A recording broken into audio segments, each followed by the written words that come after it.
We'll start the intro. Alright, what's good, y'all? It's your boy Kenny Black, aka your favorite father. And these guys are It's Codeine, the triple threat dad. And DJ Nightmare, you know what it is. well, we don't. Man, this is your shit talking daddies podcast because we're all dads and we all talk shit. Because why That's not? all we do. All we do from time to time. What's up, y'all? It's been a minute. Or it's been a while. It's Yeah. been hectic. October is crazy. Yeah. So much. October, November, holiday season for parents. It's finding time is crazy. Mm-hmm. And then all these Jewish holidays where the kids got off of school. Oh, that's a fact. I love it because that means I ain't got to work. Lucky you. Fuck a Yom Kippur. Let me not wind up like Kyrie Irving and Kanye. I'm about to say, you better be I careful. love the Jewish people. Stop playing with them folk. You people are great. They start playing with them folk. The crazy thing about that is, though, this wasn't our topic, but I just wanted to say it that, like, aside, like, there's the racist part about it. Just take that part out of it. These guys are talking about essentially their boss. You know what I mean? Like, regardless of what the race is, like, these are the people that control their, like, money. Why would you insult them or say anything about them? That's a fact, bro. I be thinking about that. I be like, yo, bro, if you think that they run the world, why would you say anything? And then think that they're gonna let you rock. Exactly. Like, I think Kanye at this point, he just don't care. So he's just saying whatever. But they don't care until they apologize. Then it's like, so then why are we apologizing if you don't care? Kanye didn't apologize. Kyrie, I think he kind of did, but Kanye didn't. They both did. They both some Uncle Tom ass. We need our money. Nah, Kanye didn't apologize. Nah, Kanye did apologize. He did. Yeah. He made an apology after Adidas cut him off. Yep, after he lost $1 billion. Oh, yep. Well, yeah, see, you lose that much money, they go, oh, and maybe I was wilding. Yeah. Hello. Hello. Yeah. See, you don't want to be on camera, and you gotta go. You got to go. You got to go. Go. Get out of here. Go talk to your mother. Ask her for her juice. Go. Get out of here. Chew. Be like, scat. This is what happens. Finale for the girl. All right, I'll give her. It was a lightning, yeah. Hold on a second.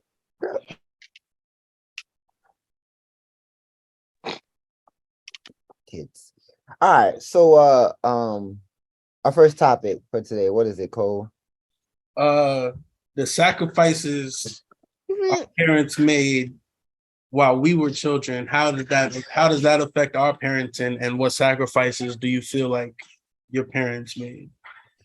Sacrifices that parents made. Well, for one, my sacrifices for me are a little different. But for one, my father came up from Jamaica, so that's just, in a new country. But he was up here for a while before I was born, but just, raising a child in a country you didn't grow up in is a little different. So you just naturally make sacrifices there. You both have to assimilate at the same time. Exactly. And but I have to assimilate from actually no, because I was born here, so I didn't have to assimilate. But I went to school here. By the time he moved up here, he had already finished grade school and was into college. So it's just just different upbringing. But also my mom passed away a week after I was born. So this just like, he's become single parent at that point. So there's a lot of sacrifices you just have to make. Just like he had to drop out of school, college, to take care of me. So he didn't get to finish. College. So he didn't get to finish that. So that was a sacrifice, getting straight into work. That was one thing. So that made me go, all right, I gotta finish, because he didn't. So I'm kind of felt like I was doing it for both of us. Yeah. For me, I feel like my parents, I guess they used to be like, a lot social. They they used to party. They even used to smoke and all that stuff. And when I was born, they stopped because I was born with a heart defect. Like I had to have heart surgery at like 3 days old and stuff like that. So that was like their wake up call to get themselves together and and start making certain sacrifices so they can raise me. And so it kind of sounds like our parents all have similar sacrifice stories where it's like, all right, we got a kid now, or we're in a new place now. It's time for us to but the get our crazy act thing is, together. I'm the youngest of 5, so they had kids. I'm like, what were y'all Oh, doing? all right. Yeah, It was y'all like, didn't we get got other ones? 5 now. There's like 4. We could keep partying at 4. But Yeah, once I'm like, we get to 5, that shit is over. yeah, right. I'm like, what the hell? And even still, like even at our parties, like our little birthday parties, whatever, you know how it is. They invite all the adults and they have their fun and they drink and stuff like that. So I'm like, as a kid, I'm like, yo, who are these random ass grown people I never seen in my life? Like, this is just it was just interesting. Okay. I feel like my mom also cut off a lot of that. I'm not gonna say my mom was a partier because I don't really know, but my mom, when I was around, it was me and my brother, but my mom was a single parent because she had me, my dad had my brother. And I feel like my mom her world revolved around me at some aspects. And I was like, she's very involved in me and doesn't have much of her own stuff going on. And I felt like I didn't feel back then, but now that I look back at it, I'm like, that's a little unhealthy in the way that you don't make time for yourself and have your own time of peace and serenity. I feel Mhm. like that's the case for a lot of the women, like a lot of moms, especially the time we grew up. Like having my dad, I know he went out a lot, even though he won't admit to it. But I had younger siblings, and we have different moms, so like they would come over to my house and spend the night at dad's house. And I remember a lot of time, me being the oldest, had to be in charge of, like, dad is out, so you're the one who's in charge in here. So there was a lot of that. But like my stepmom, my youngest sister's mom, she was always home. So oftentimes it would just be her and the kids, which is a choice she made. Like I don't think she regrets it. And I saw her go back to school to become a teacher. Now she's teaching elementary school. So I think she genuinely just likes helping kids. But I did see that a lot with like my siblings' moms or my cousins' moms, that they get really involved with. It's them and the kid, and not or they're just this kid or work and not much, like, playtime, or only other thing they did was church. Oh, Yep, take care of the kid, clean the house, church. yeah, Church. a lot of cousins grew up in the church. Mm-hmm. So how do y'all feel like now? And it's interesting again, like we said, because this happens for moms versus dads. Do you feel like, does it make you want to be more involved because of how you grew up, or how does it affect you now? Well, for me, I come Hey from a man, big if you don't put your nipples away, yo. Yeah, I did not even notice. You know what? just here flashing us. I'm like, Hey, what made it worse? I'm laying in bed looking all. Word, this nigga that's over what I'm here saying. handed I'm Mike. like, this. Oh, that was too funny. But nah, for me, I come from a big family, so I was always used to seeing, family taking care of each other, even both fathers and mothers taking care of the kids. So with me, it's like I'm just following suit of how my family is. So I'm always involved in my child's life and being there, taking care of him. So Feel that. What about you, Cole? Uh, it makes me just want to tell my wife to go out some more. Like, yo, just go walk around the block for an hour. But she loves the children too much. She don't want to leave. She wants to, but then she don't think I could take care of them as well as she can. So she like, I'm gonna hover around a little bit. But I do wish that we both had more time to just go on dates and shit, or just do stuff by ourselves and not have to worry about the kids for a little bit. But it's always time or family or something is in the way. But for us, I want us to have our time, family time, and then alone time. It has to have a balance. I feel that. Yeah. The mommy guilt is a thing. Like yeah, mommy guilt is real. Like I feel daddy guilt, but mommy guilt is something stronger. Like any little thing they feel like, oh my gosh, I should do or I can't. And same like you, I'd be like, yo, go. There's been times in my relationship where I told my wife, I just gave her a weekend, like go to a hotel. Not far away, just go into a room. And she don't do much. She go to Walmart and then in the room and just sleep and cry, as she says. But I don't even care. I'm just like, Drink some Moscato and watch some rom-coms. go do you so that you can reset and you're not in here just stewing, you know what I mean, in being miserable, because you do need your time. Like today, the day that we're recording is my Sigma anniversary, 10 years of being. So last night I was out with my line brothers. Appreciate it. And I'm like, because it doesn't come around often. So I'm out with my line brothers just being out and just hanging out. And I'm like, but I want that for you too. Go.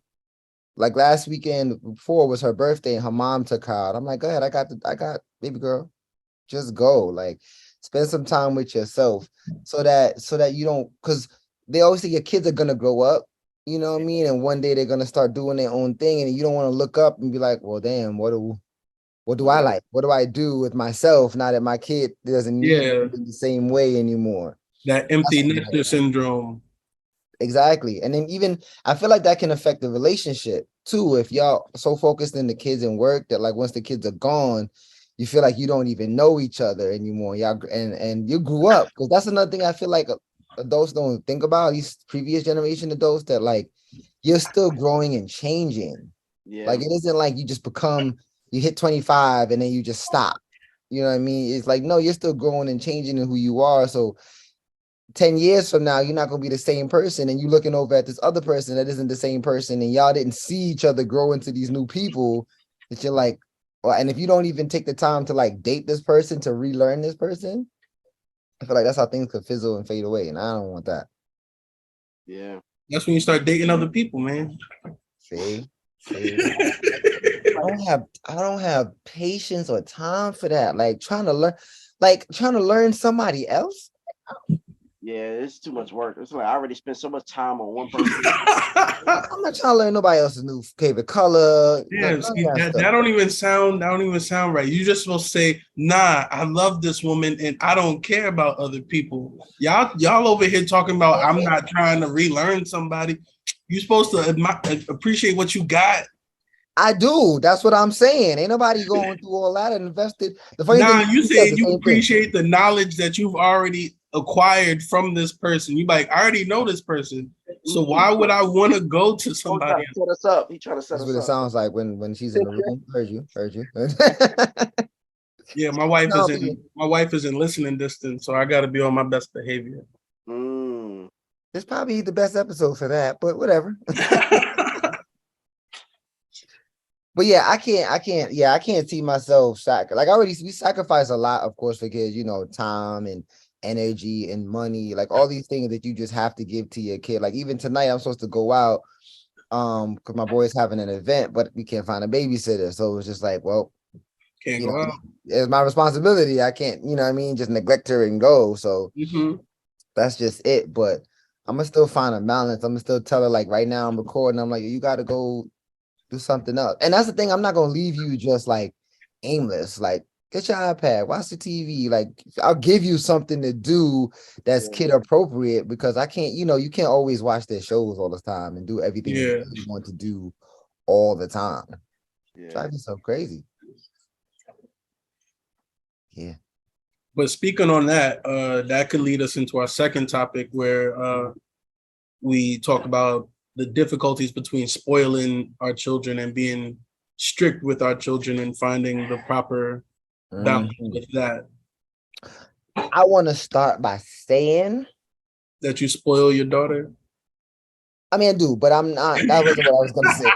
What I was going to say was I understand why some parents back in the day beat their kids. I'm not going to do it, but I understand. Because there's a level of I can't. I can't verbally communicate this ass whooping to you. You know what I'm saying? And it's the quickest, effective way to be stop or get better. But then you gotta I just think about the long-term effects of it. And so I try to find better ways to do it. But man, have a son, you'll definitely hit him. Yeah, bro, my son be testing me sometimes, and he's only 8. And I'm like, once you turn 16, it's fist fight. Punch in the chest. Yeah. I'm punching him in the chest now. My son is only 2 and he be testing me. Like he'll hit me. Like he'll hit me. I'm like, stop, don't do that. And then he'll look me dead in my eye and then hit me again. I'm like, you crazy? Ooh, I feel like every young man needs to get punched in the chest one time in their life. Mm-hmm. Just knock all the air out, just so they know it's possible. Yep. I'll be like, then that's when you talk to them real calm, like, you see. Yep. While they trying to catch their breath, they like. Mm-hmm. Yep. Like, you can't do nothing. You, right? You can't do nothing but breathe and listen at that point. I told your ass stop testing me. I hit you in your neck next. It just go up. First it's your chest, then it's your neck, and then it's your face. Yep. Don't try me. Hey, Cole said this is an elevator beating. Don't get. I'm my son sitting right here. I'm looking. Don't try me, boy. I will shoot. Funny because they don't. We're just joking. Don't call ACS or whatever, the CPS, whatever they call. On the weekend, I'm not working today. All right, it's good. He said citizen. Nah, but yeah, they don't understand. Veterans. They don't have perspective of like what we, how we grew up and what we had, and the difference of like, yo, I'm trying to be so much better for you. You don't even understand. Yep. So, but with that, like, I do feel like the word spoiling always rubs me the wrong way, because I think of spoiling and like brattiness and like undeserving. But I feel like as a parent, the way I look at it is like, I'll give you whatever you want within my ability to give you, reasonably so. Like, I'm not gonna give you something that you don't need. Like, you're 4 years old, I'm not giving you a cell phone. Like, you know what I mean? Like things like that. Or I'm not giving you a Nintendo Switch at 4. You can have your iPad with your games and stuff on it, but like within reason, because until you give me a reason to not. You know what I'm saying? Like, you're misbehaving in school. All right, no iPad today. You know what I'm saying? Or like you had 3 cups of juice. Like, get some water now to balance that out. Like, I'm not gonna give you everything. I'm gonna tell you no sometimes, just because it can't always be yes. Because at some point in life, you're gonna hear no, and you need to be able to handle that. Yep. Yeah, but, like I feel like when you said undeserving, that was a good point, because you should want to give your kids everything possible, everything that they deserve, everything that they earn. But if you got a badass kid and they not doing right in school, they not listening to you, they not respecting you, and you still give them everything, that's the spoiling. That's where the spoiling comes from. Yeah. But when you got a kid who they go to school every day, they teachers never call you, they not fighting in school, they listen to you when you tell them to do stuff, then it's like, oh nah, I want to give this kid everything possible, everything in the world. Mm-hmm. They want something that I can't afford, I'm gonna save up for it because they earned that. So I'm gonna try to give that to them. But when they out here messing up, you gotta understand, when you mess up, so that stuff is coming back. Yeah, that's a fact. I want to add something, but go ahead, Nightmare. No, I was concurring. I was feeling the same way, because like, yeah, because when you feed into like let's say a child who doesn't listen, who acts up, and you feed into his bad behavior by giving him like whatever he wants, yeah, you're raising a terrorist basically. You're gonna raise like a psychopath, somebody who's gonna do something crazy later on in life, and they're gonna grow up thinking that they can get away with anything. One of them narcissistic people. Yeah. That's a fact. I also feel like there's certain things that's like you should want to strive for as a kid. You know what I mean? Like I do agree with you giving everything, but at the same time, don't give them everything, because then they never learn to work for. You know what I mean? But I mean, give them everything that they earn. I'm not saying if you're doing the minimal, like you're getting B's and A's in school, that's the minimal. That's what you're supposed to be doing. Mm-hmm. But if you go the extra step above, if you come home from school and your chore was to wash the dishes, but then you sweep and you mop the floor of the whole house, that's going the extra. And I'm saying you accumulate extras And then I'm gonna be like, okay, I'm gonna have to give you extras because you're going a step beyond what I'm asking you to do. I'm not saying if you do the bare minimum, going to school and getting good grades is the zero baseline. That's where it starts. That's all that parents really want their kids to do until they get out the house. Just go to school, get good grades, get out the house. But if they're going the extra mile and doing stuff, cooking dinner, doing this, that, and the third, and you're like, oh, you're really impressing me and you're showing me that you're mature and responsible, then you're like, okay, I gotta give you a little something to show you I appreciate what you've been doing. That's a fact. And there's things in there that's like, I got to teach you responsibility or teach you how to do. Like you just mentioned cooking and like cleaning. Like I'm going to make you do that before you move out because you need to learn how to do it. You know what I mean? You need to know, are you made a mess? You have to clean it up. I can't clean up everything for you because then you'll one, never learn how to, and then you'll expect someone always to clean it up. That's not going to be the case. I'm going to teach you how to cook because you need to be able to feed yourself, not just because like I have a daughter, not because you're a female, you need to learn to cook. If I had a son, I'd be teaching him the same thing. Like you need to be able to feed yourself. If no one is available, you need to be able to go in the kitchen and make something happen and not just cereal. Yeah, I'd be trying to teach my son that independence too, because my older daughter, she can cook it up herself. We don't even need to watch her.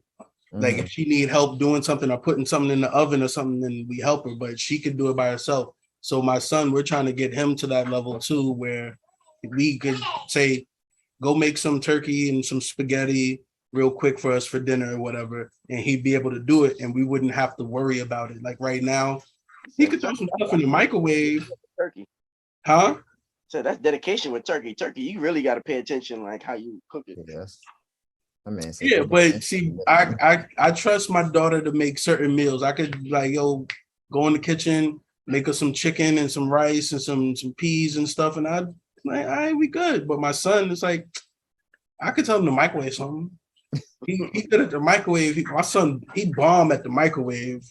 He pressed him that 30-second button, he on it. So we just gotta get him, we just gotta move him from the microwave to the stove.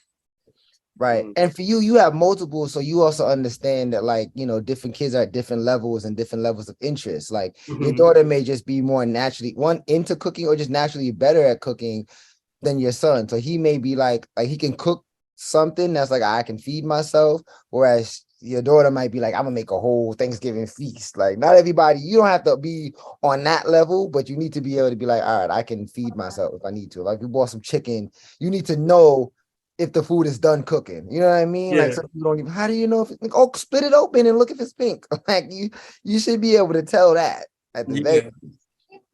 So that's we try and get him to that level that she's at, but he got a couple years because she's older, so she know what it's about.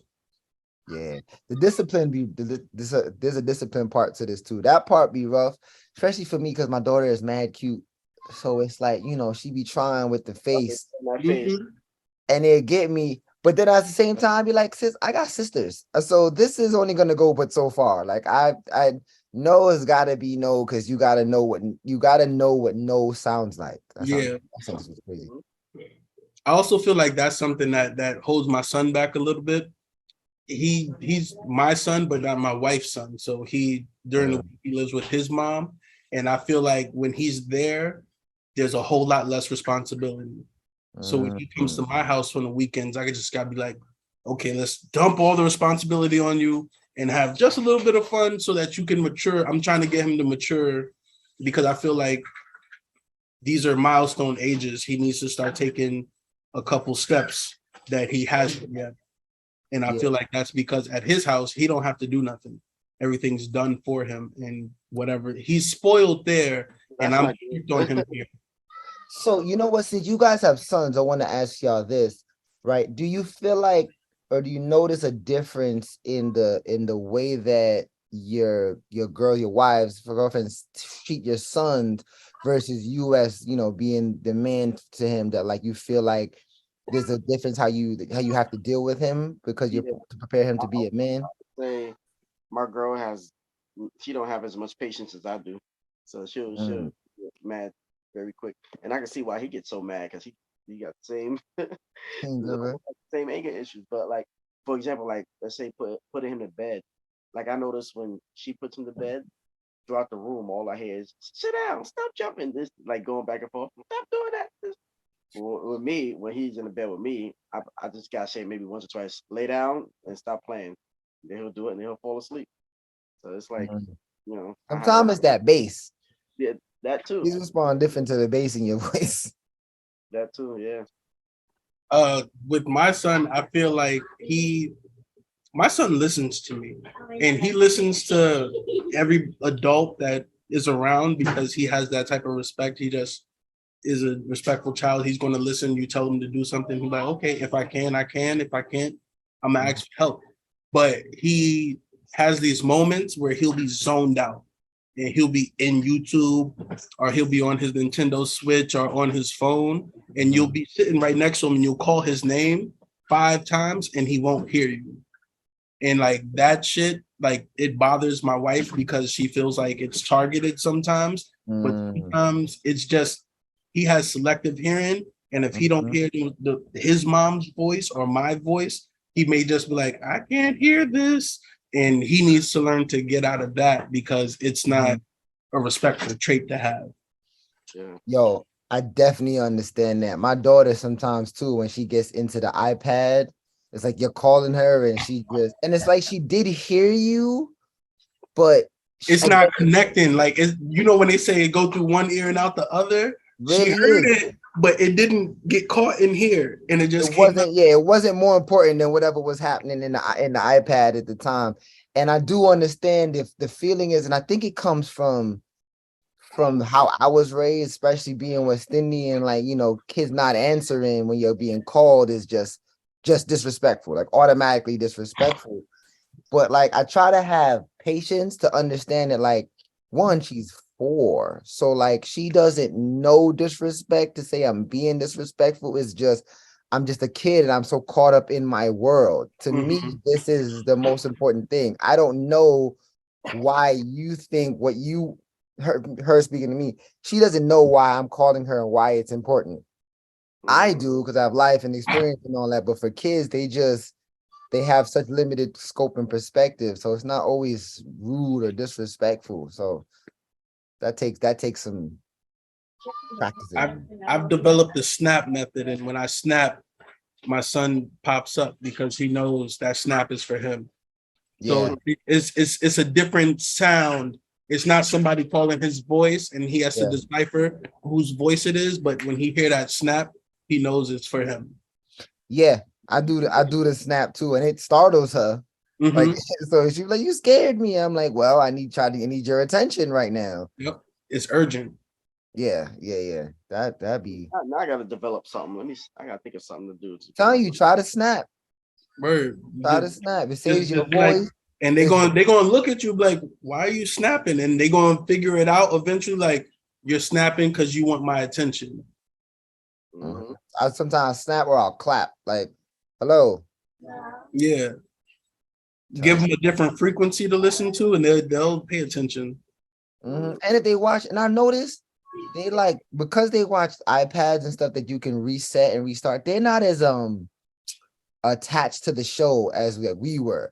Like, we're like, I'm watching my show and you want to wait for a commercial break before you go do something because you don't want to miss nothing. But she'll be watching halfway through an episode, go to another episode, rewind it back, fast forward. So I'm like, I'm just gonna pause this video. I'm like, yo, y'all. They don't know what the hell is going on in this season because they never finished one episode. I'm like, yo, this is canon. You're supposed to watch it all the way through because there's something in episode 13 that's going to be in some episode 20. Right, but then they do know. Like, they'll know because I'll ask her, like, okay, which episode you want to watch? And she'll be like, yeah, that one. I'm like, you sure you seen this? Because I've never watched you watch past halfway through this episode. Yep. All right. Anything else? Nah, that's it on this topic now. I think that's solid. Nightmare keep doing stuff under the covers. That's why he keep going black. Man, this is not that kind of podcast. This is the best lighting he's ever had. I figured out my angle, fellas. I figured out. Yeah. Yeah. All right. So what's our top five? Top five for today. What was it? Holiday memories? Yeah, top 5 memories from fall and winter from the holiday season. Mm. This was kind of tough. I'm not even gonna lie to This you. was tough as hell because I ain't gonna say I had a bad childhood, but I ain't have the childhood you remember. Are these supposed to be like good memories, or they could just be like It memories? could be any type of memories, but I wasn't gonna put no bad memories out in the air. That's a fact. I wasn't gonna say nothing bad, but it could be something that just stuck out to you. Yeah, but it's just memories. It's your top 5 memories, good, bad, or indifferent. I guess for number 5, I remember as a kid, I always wanted to have like the Hot Wheels set because I always see Hot Wheels and racing on a little track. I was like, "Ooh, I want that!" And one year for Christmas, my parents actually got me it, and I was just so excited. Like that was like the best day of my life. For number 4, that was this is pretty memorable because that was the Christmas my mother decided to not give us gifts anymore because she actually bought us gifts that year, right? And she was in her car, and she parked the car. She went to go to another store to buy some more gifts. Come back to her car, everything was taken out. She definitely got like robbed. They took everything. So she was like, after that, That's fucked up. Mm. Oh, privileges because some knucklehead in Brownsville want to steal shit. But Man, that's tough. but number 3, I would say she started giving us gifts back during Kwanzaa because Kwanzaa as well. nigga So you started got fruits? celebrating Kwanzaa. You got fruits That and Christmas fruit. got canceled, but Kwanzaa, Yeah, we got the presents there, but but with you know, Kwanzaa, you moja. Coochie Chocolate. Don't bite your tongue now. But with Kwanzaa, one of the gifts is mandatory is that you get a book. And as a kid, you ain't want no damn books. So I want some Tonka toys or some shit. But yeah, getting books was annoying. But now as an adult, you understand, for the reading, learning, education. Mhm. Number 2, a memorable holiday was New Year's Eve, 1999. Y'all know, y'all remember that, the whole Y2K scare. When the world was gonna end, Yeah, because computers couldn't figure out the time. I was shook. I ain't gonna front, I was really scared. I thought like the world's gonna blow up or something. But when it reached 2000, everything was fine. But I think I was watching 106 in Park when that happened. yo, you The countdown, the New Year's Eve countdown. Yep. AJ and Free before Free had the cake. you can ask my siblings, my parents. They said I was really hyperventilating because I thought something bad was gonna happen. No, it was really a thing. Like we were young enough to be naive, but old enough to know what was happening. So it was like, And because remember, Like we knew what the world is about to end meant, but we didn't understand like the rumorous conspiracy of Y2K. We like, okay, Y2K is gonna end the world. Why the fuck are we celebrating? yeah, like it was crazy. yeah. And number 1 for me, the last is going apple picking in October, September months. I mean, one year we went apple picking with our church, and it was somewhere upstate, and it was actually pretty fun because we ended up throwing apples at each other. It was a lot of Y'all fun. African people love the church, man. Yeah, Love little baby white Jesus. yo, I can't talk about Christians and Jews in the same episode. you all right? I Yeah, get you canceled kinda for real. they go cancel before I'm we sorry, finish the Christian. episode. I love Jesus. Jesus was a Jew, and I love Jews. It's connected. Praise white Jesus. Little baby white Jesus. I can't, y'all. All right, for me, I don't think I have any particular order per se, so I'm just gonna say stuff. Y'all remember there was these toys that was like they were like I think they're called battle bots. It was like the little toy. You had these cars. You would swipe the back of his head, and it would be programmed with moves, and then you had a controller, and it would go fight each other. I remember seeing them on commercials back in like the early 2000s. I do not remember those was the new battle bots because the original battle bots was the ones that went like this. Yeah, I know what you're talking about. It may not have been called battle bots, but they were kind of like they weren't Transformers, but they were like it was newer. I know what you're talking about. It's the one. It's a new version of battle bots. It was like our childhood version of it. Right, and I wanted the one that looked like Bomberman, like it had eyes and had fists. It was like black and gold. Yeah, and I knew I was so hyped for it. I was like, yo, I really want this toy. Like I can't. I really wanted it, and my aunt, this is my mother's sister, she actually bought it for me, and I was ecstatic because I think it's the only time she had ever given me like a gift, and I didn't think I was actually gonna get it, and I was so hyped for it. But then that good thought turned into a sad thought when I realized none of my friends had another bot. So I wasn't even able to play with it with nobody. I'm just swiping cards, moving it around. I'm like, damn, I can't even battle because don't nobody else. And she lived in my grandmother's building, who I went to every other weekend. So like I was only up there for like 2 days, 4 days out the month anyway. So I was like, man, this was a waste. Yeah. I still remember it to this day. Another memory, this wasn't from childhood, but it was a gift from fall. My girl got me Ugg boots, and like I appreciated that. My wife got me that last year, and like them joints are mad warm. Like not the original one, like the male versions that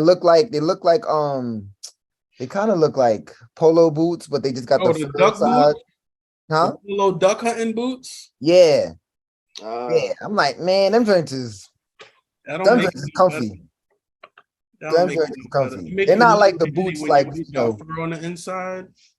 Yeah, it's not the one that like Dora boots, the college white girl one. It's the the cooler ones. So I'm like, I with those. I appreciate it.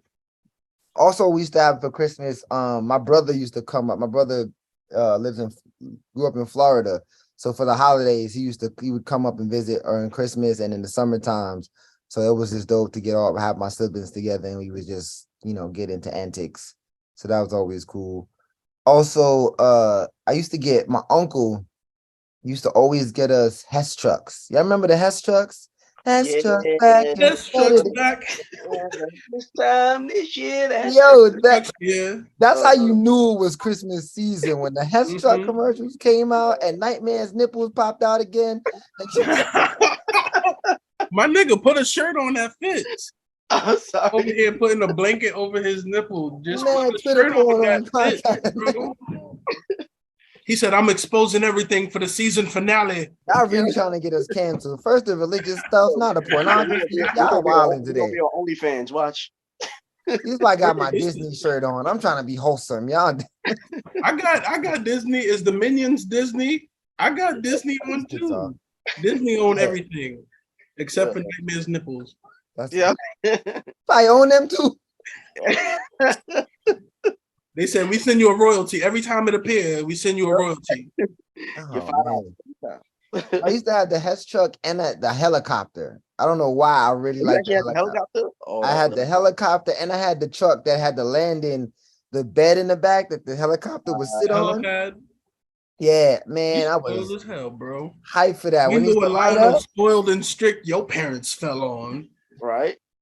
Spoiled motherfucker. Every year without fail, he used to supply those. And my last one was on Christmas every year for a while. We used to go up to my mom's aunt's house, and she would cook breakfast for us, and they would stay there until like later in the day and have we'd get brunch, and then we would stay there all day and watch Finding Nemo.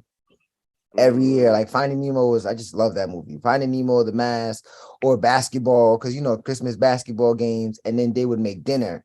And she lived in Connecticut, so we would stay there all day, eat dinner, and then come home. And it was just a great time. So, those are my memories. All right, I got an honorable mention to piggyback off your BattleBot story.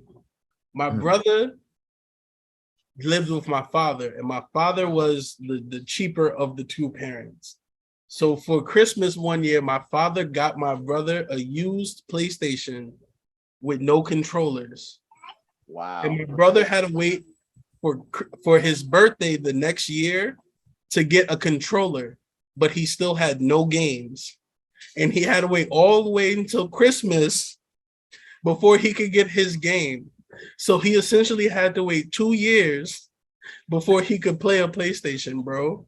That's crazy. No. And then he had to wait till the next year to get another controller so that he could play with his friends. That hurts. What kind of Oh, That I bet you he got all the systems now. That's he don't even like systems anymore. He watched bootleg DVD. He watched DVDs still, or he'll like stream movies. He's a weirdo now, and I feel like that's my dad. That's like Bane level of evilness. It's like I'm gonna give you hope, like for real. Bruh. You think you want this, but you really don't want this. Oh my god! After I heard that story, I was like, "Yeah, you picked the right parent to live with. I'm glad I got mom." That man is fucked up. All right, let me pull up my top 5 though. That's right. The first time I ever had shrimp was during Thanksgiving, and one of my aunts is Chinese, and she made some Asian shrimp, and I was like, "Yo, this shit is the best shrimp I've ever had. I've never had it before, but I was like, this shit is slamming." That's all I ate that whole night. She had a big ass pan of it. I'm like, nah. Seconds, thirds, fourths. I was like, nah. So that's one of my holiday memories. Cause I was like, oh, shrimp is good as hell.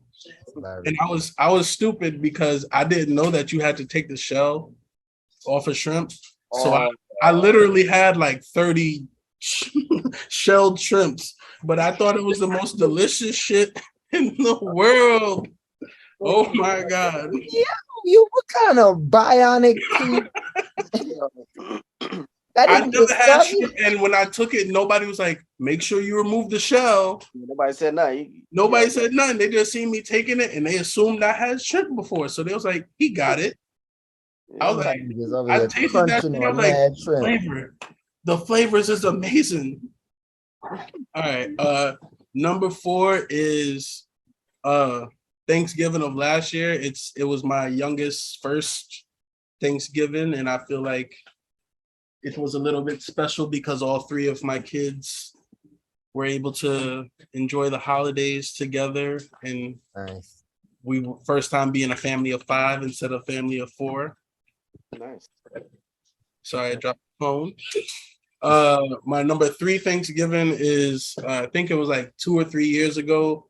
My cousin hosted Thanksgiving for the first time, and I made some fried whiting, and everybody loved the fried whiting. So pat myself on the back for that. Yeah, I love me. We're killing it. Y'all ever want some seafood? I don't eat it, but I cook the hell out of it for some reason. So y'all ever want some seafood? Pull up. All right, say less. Number 2, the first Christmas that we shared in our own apartment, the first time it was like, this is our place, and we had Christmas here, had a tree and gifts, and didn't have to go it. We went places, but we didn't have to go anywhere for it to feel like Christmas. It was Christmas here for the first time. And my number 1 memory will be the Thanksgiving of 2010. That was the last Thanksgiving I had where both of my grandparents were still able to be at Thanksgiving. So that's just a memory because Thanksgiving never been the same without them. The family has never been I'm saying this for many of my family who watch this. The family changed after the grandparents passed. The matriarch and the patriarch gone, and everybody got funny money. Yep. Yo, that really is a thing. Like when my grandmother passed, after that, it's like everything just changed. It's like we don't even have like family reunions and stuff anymore. Like nobody sees them. Yeah, it's interesting. My uncle, my granduncle, my grandfather's brother, we used to go to his house for Thanksgiving every year. The family would come together and all meet up there, and then he passed, and it just stopped. And it's like, it's so funny because I guess it's like, you know, you would think I guess someone needs to pick up that mantle. And I think it's funny. This is kind of full circle. I think it kind of goes back to the like sacrifice part that we were talking about earlier. Like we don't realize how much was going into like organizing and setting up these dinners and like all these things. that I feel like generations after, like our parents' generation necessarily, and now that we're the adults, don't want to go through it. And so it kind of just fizzles. Like we're at the age now where it's like, oh, well, we're the adults that are like, supposed to be organizing the dinners and whatever have you. But, and y'all could tell me if y'all feel the same way. Sometimes I feel like our parents that are now the grandparents should be the ones doing it, even if they're not the ones that necessarily cook everything. But it's like, say, like, hey, have Thanksgiving here at grandma's house or mom's house, dad's house, and then everyone would come. And if we're bringing food, we bring food and be there. You know what I'm saying? But it's like now you ask parents, well, what are y'all doing for Thanksgiving? Nothing. I don't know. Nothing. I don't know. Yeah. And it's like, wait, what? Like, so it was weird because like now I do it, and everybody come to me, but it's like, or now, now that you got significant others and spouses, you trying to figure out who family you going to, where it's like you're a central unit. Like let everybody come to one central place. But I don't know. It's no more Big Mama's house. That's a fact. Like I would love to be the house that is the host, but we don't have the space for it. But if I ever had the space for it, I would love for everybody to be like, yeah, let's all bring the Christmas gifts over to Uncle Colvin's house. We're going to have Thanksgiving over at Auntie Miko's house. Like, that's the type of situation that I would like to be in. Like, I want to be the grandparents' house or the holiday home. That would be ideal for me. I feel like I'll be 50-50 because like I do like that too, but then sometimes like I don't want to go through the organizing of it and the cleaning and the getting, because sometimes it be like you have, and that makes me to this too when you have a big family. Sometimes coordinate with siblings and cousins and fame, it'd be like, yo, like it's a headache. Y'all not about to stress me out. Yo, at the end of the day, when everybody done had a good time and everybody else is happy, even if I'm stressed out and I'm pissed off and I didn't have a good time, as long as they had a good time, that's what it's about. I want my kids to be like, yeah, all my cousins came over and I got to see my cousins. And then my wife was like, my sisters and my brother came over and we got to spend time and their kids got to hang out and some shit broke and somebody lost $5 and the dice game was fixed. I want all that shit to go down. Why are you in Harlem Nights? Like, why is your family just a movie of Harlem Nights? Why is there so much criminal activity and things going down? It's fun. Like somebody got shot in the foot. Yeah, somebody got shot outside. Yeah, you lost a pinky toe. Like, what is going on? As long as the cops ain't involved. Yep, that's a fact. That's a fact. Sometimes it's that's just funny. You say that, and I'm like, was that like those were our memories, and it's like good times, but it's like, were they though? Like, do we like still want that stuff to happen? I want my kids to walk to the store with their cousins and stuff. Not necessarily my kids, but I wanna be in I know what you mean. where I see like some little youngins go out, walk to the store, and they come back, and I'm like, you guys went for a walk. I remember when I was the cousin taking people for walks. Yep. Yeah, that's what I was saying. We talked about earlier about like like the rite of passage and certain things that's like spoiling versus like you got to figure that out. Like now weed is legal in New York, so it's like okay, that's fine. Like it's not a crime for you to do, but I'm not gonna smoke with you. You know what I mean? You gotta figure out, let me get my cousins who smoke. Let's go for the walk. Go find somewhere to go.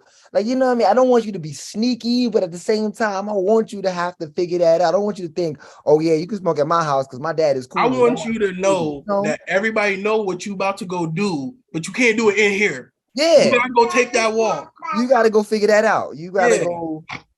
Yeah. Just like I did. I had to go to the park and sit in the cold park during Thanksgiving with my cousins and be like, yeah, it's cold, but we bonding. Right? Even the ones that didn't smoke, it was just like, all right, we just out here. Yeah, I'm out here because I'm gonna enjoy the conversation and I'm gonna look at you guys funny when we get back inside. Right? Because I didn't smoke as a kid, because I know how to cover for them. Like, oh, you hungry, you a little extra on your plate. You know what I mean? Like, yeah, I mean, like you like extra cranberry sauce, extra Thanksgiving turkey. Everybody knew they role. Play it well. You want some dry ass white meat turkey? Can't stand it. Can't stand it. Prefer the ham. All right, I think that was a good one. Yeah, that's That was good. We good. can. Yeah, we can wrap it up there. It was our last episode for the season. We're gonna start doing this in seasons, probably 10 or so episodes. We'll come back for season 2. Who knows what's gonna, happen with that? But I think this was a little longer than usual, but why not? Season finale. Why not for the finale? We like Game of got Thrones. You got to. That's a fact. That's a fact. Once again, I go by the name Kenny Black. Who are these other men? I'm Cold Dean, and I'm scared of Nightmare's nipples. It's Nightmare Nipples. We out here. Not Nightmare Nipples. It's All DJ right, all Nipples. right, all right. So that concludes our category on Pornhub. I mean, your shit talking daddies. Your shit talking daddies podcast, and we out of here.